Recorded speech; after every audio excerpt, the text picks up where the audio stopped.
The MROUND function in Excel is one of the newest functions inside of the 2019 and 365 versions of Excel. The function looks similar to other rounding functions, the difference being that instead of rounding a particular digit, it rounds to the desired multiple.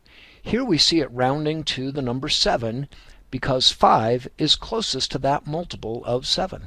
If I type in the number 13 and hit enter, you can see that it rounds to 14 because 13 is closer to 14 than it is 7.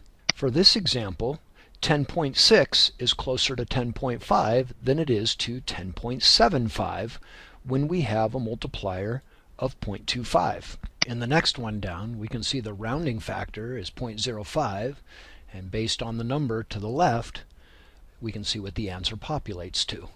The next one down, the rounding factor is 215.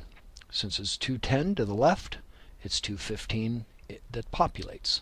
Let's go ahead and add the function to this next cell. We select the cell that the function is going to look at, add the multiplier, and hit enter to get our answer.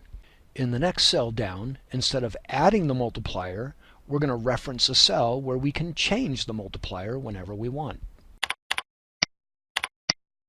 Once I'm done, I click the check mark to save it, and I can change the multiplier to whatever I want. As with all the functions, if I change the number that it's referring to, that's going to change what populates.